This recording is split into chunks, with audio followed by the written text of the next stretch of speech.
Hello everybody, and the day has finally come to get this thing going. The first leak test was a problem.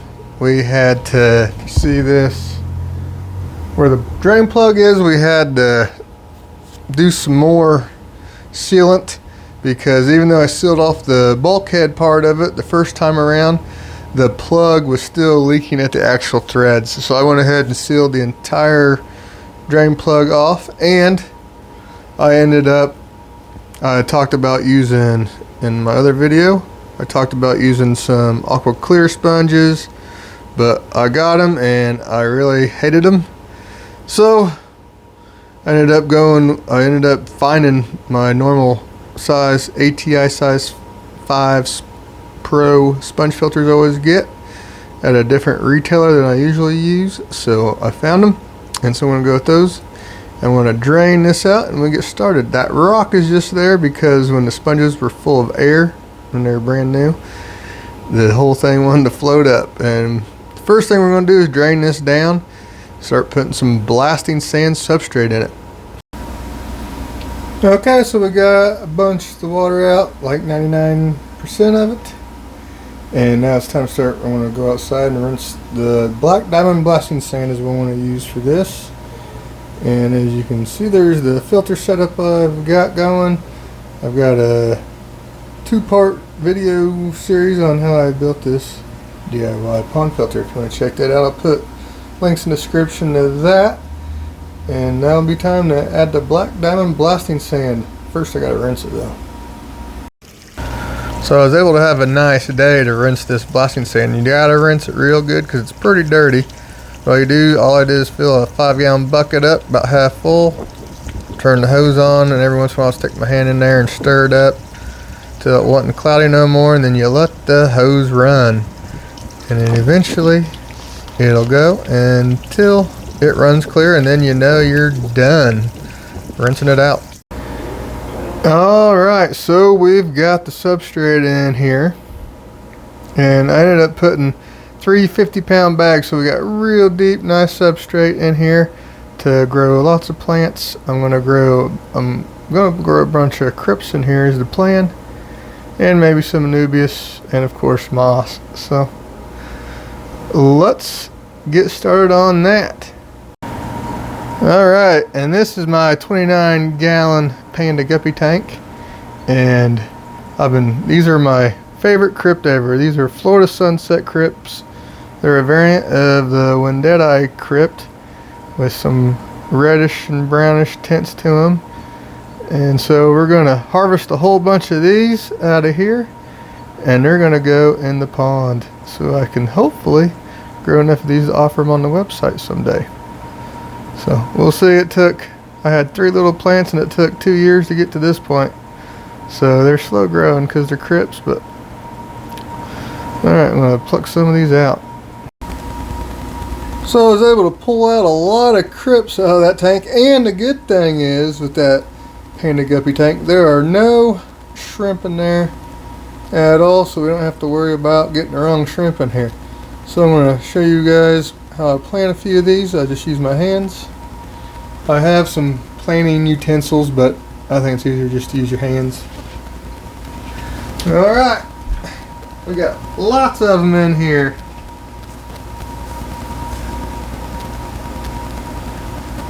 Tuck them down in there. You don't want them too deep. Now these might end up melting. Most crypts do when you end up moving them. But that's all right. Look at that one. That was a monster. Wow. These things are gorgeous. We got a nice root on it.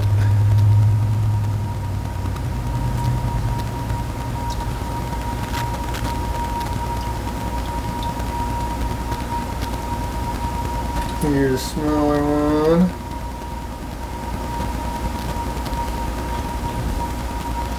Here's a nice big one. Stick that in the back. That's a big one. These things ought to spread pretty good with all this extra room. They're getting pretty crowded. And we got duckweed in here already. sweet. My wife was just joking. Like, ah, you'll have duckweed in there. And she was like, yep, I'm sure I will. Yep, I do now.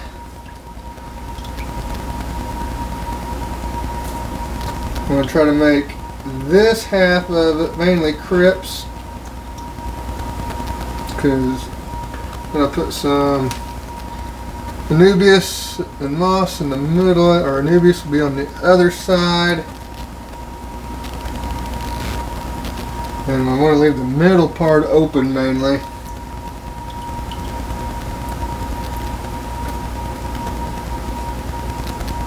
So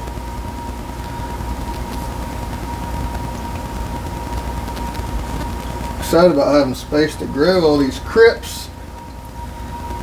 I might not put any anubias in here. I don't know about that yet, but we'll see.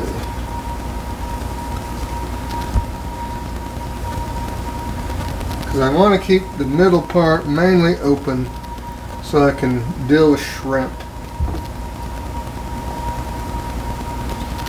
I've got too many crypts. Or maybe this will just be, the whole thing will just be crypts. I don't know. But I got some more anubias I've got to get rid of.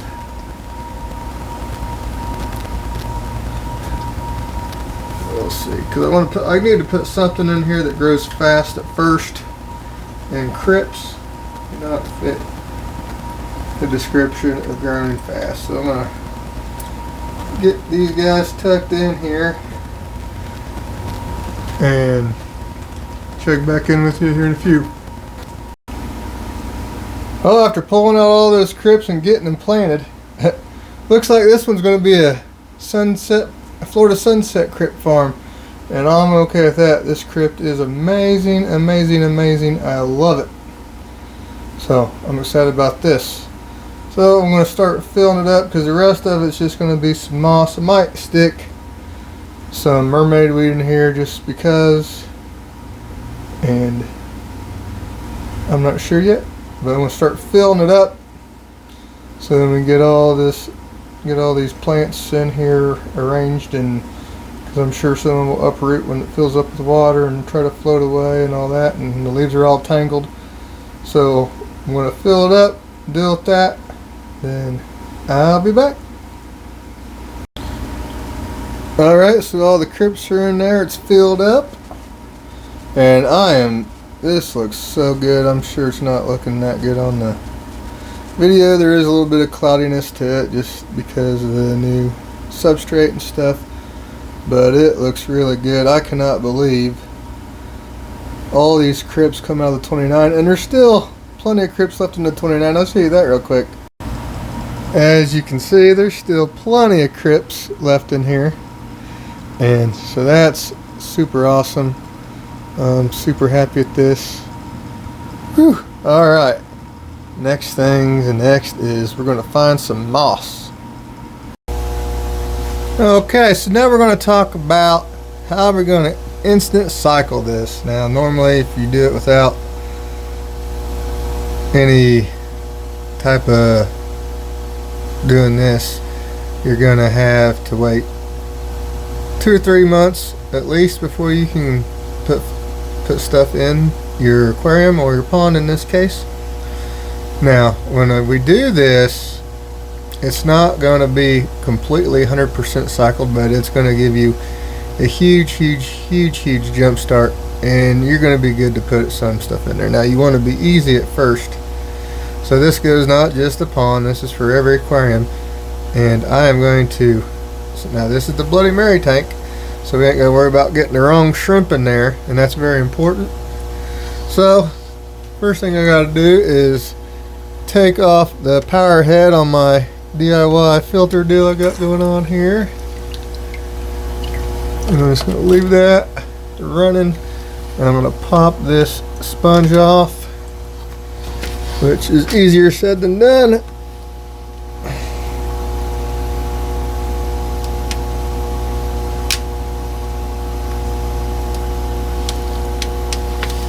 Alright, this is our old sponge full of gunk and muck.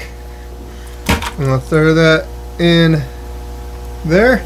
Then we're gonna come over here real quick.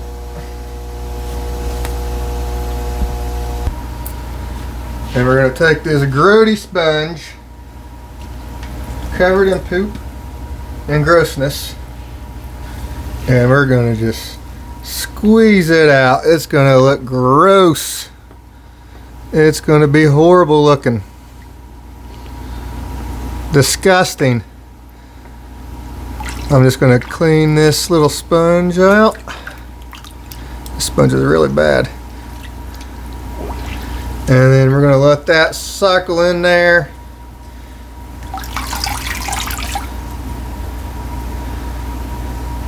And then all the filter, all that gunk will settle on all the surfaces. The filter will suck it all in, and this will give us an instant cycle.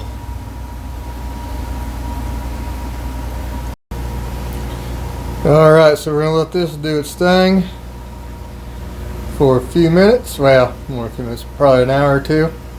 Let it clear up, and then we'll put the moss in, because I was going to do the moss first, and then I got to thinking all this gunk and crap in there is going to settle on the moss, and it's going to be yet ugly. So let all this filter suck all this gunk up, let it all settle out throughout the whole pond, and then we'll be ready to add the moss, and then eventually the shrimp. Well, here we are 5 hours later, and it's getting late, and I need to get this done today because I have a very busy day tomorrow. So this is gonna have to be good enough, but it is getting clear. You can see the plants.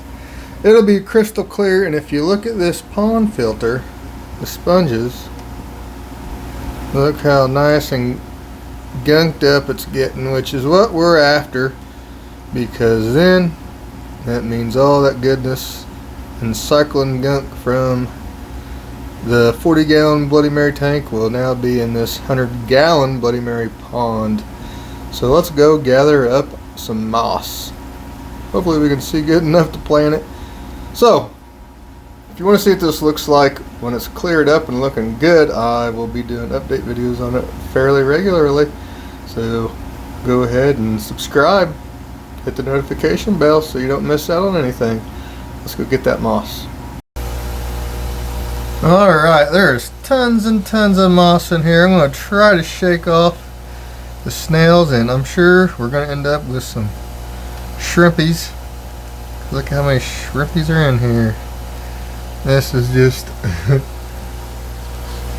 in this tank, the light is brighter than some of my other tanks, and so yeah, I think we're going to get about 50 shrimp. So I'm not going to try to break it up any. Just want to put some nice big fat mats of moss. Oh yeah, there's plenty of shrimp in there. In fact, I better put some water in this bucket for the shrimpies. Oh, trying to avoid getting duckweed in the pond, but I'm sure it's inevitable. It's gonna happen. Yep, I see about 5 little babies swimming around the bucket already. So we're about to add shrimp for the first time unintentionally when we add this moss. Alright, that should be enough to keep them wet for a few minutes. Look at all these little shrimpies. Alright, this anubias, wowzers. This thing is taking, this ain't even a big anubias. This is, I think it's Cophifolia, perhaps. It's a medium sized anubias in here. And this started off as just a little guy. I cut a little piece off from one of my little 20 gallons.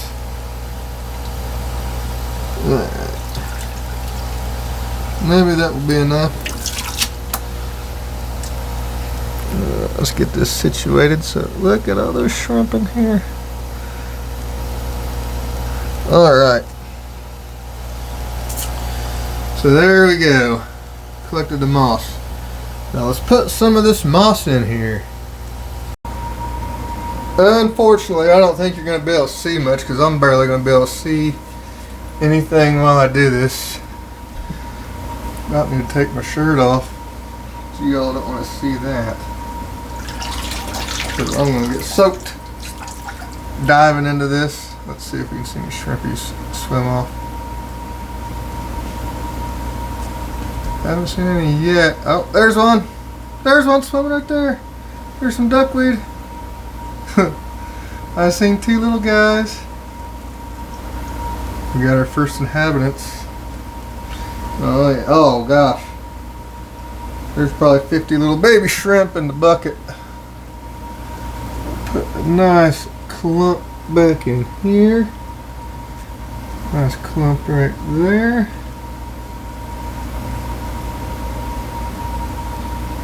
Get that to stay in there. Oh yeah, I'm soaked.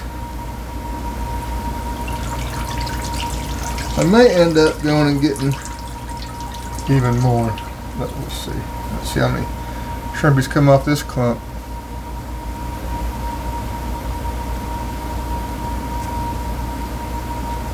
I haven't seen any yet, but there are more than a lot in the bucket.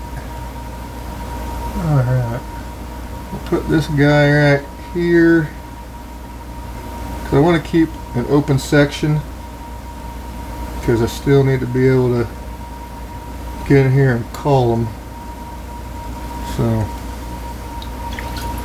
and I'm sure this will be crystal clear sometime tomorrow or 2 or 3 days, but that's not right now, and I need to get this done. Alright. I don't know if you can see anything because I can't really see anything either. But you watch me do it. So here's a little bit right there. And let's see. Look at these baby shrimp in here. There's a lot. They're all little babies. Let's see if I can count them. Whoa, I can't. There's probably about 20, estimating. So we'll just say, here you go, little buddies.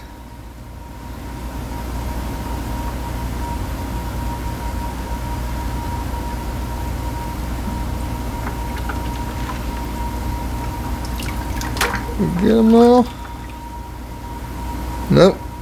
There's still at least 3 or 4. See if we got them all this time. There's still one. Oh my gosh. Alright. Let's see. All I see is a piece of duckweed in that one. Okay. Awesome, awesome. Got moss and our first shrimp. Now we'll catch our first shrimp on purpose to put in here, the grown-ups. So I've never kept shrimp like this in this kind of stock tank, so I'm going to be a little cautious. And this tank needs to be reset here real soon, but I'm going to catch out just some random ones. We'll get some good ones.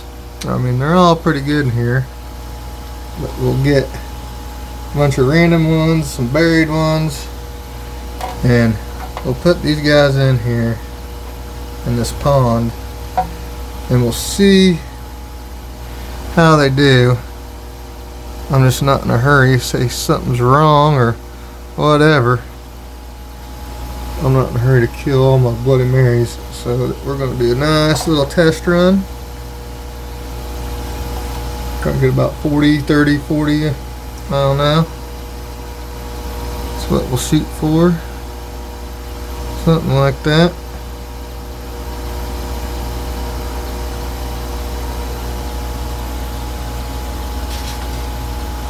Alright. Make sure all these guys are enjoying their pond before we get crazy and put like 500 in here like I'm probably going to end up doing. when I reset this tank. So when I reset it, all the absolute, I'm going to rip everything out, all the plants and everything, so I can see all the shrimp. And then there's a good batch of them. These are all pretty young. When you go shrimping for the ones in the moss, when you try catching the ones in the moss, you usually end up getting a lot of younger ones. And if you come out here in the open, over here on the other side of the tank, you usually get some bigger ones. Okay, like I said, I don't want to overdo it. I'm not sure how many are in here. Bloody Mary, farming the Bloody Mary shrimp in my pond. We got one stuck in the net.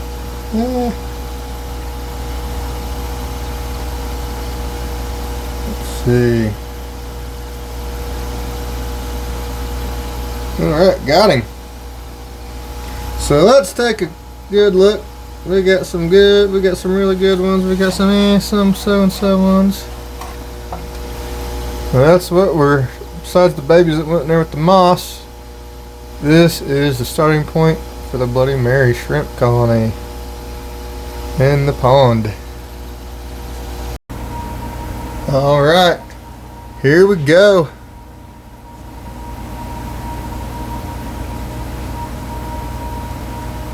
I think the pond is a little bit colder than the tank. That tank has a heater in there because I have plecos in there. Oh yeah, look at him. Oh my god. Alright. And said apologize for it still being cloudy, but I had to get this in here. So alright, I got a busy day tomorrow, I gotta get it done. Alright everybody, so this is my 100-gallon stock tank pond. It is officially now up and running, and if you are interested in this, and you can check out my website, markshellyaquatics.com, and if you're still here to the very end, you ought to subscribe. So I do everything there is to do with cherry shrimp. Cherry shrimp is my passion and my love. So thank you guys for watching. Bye.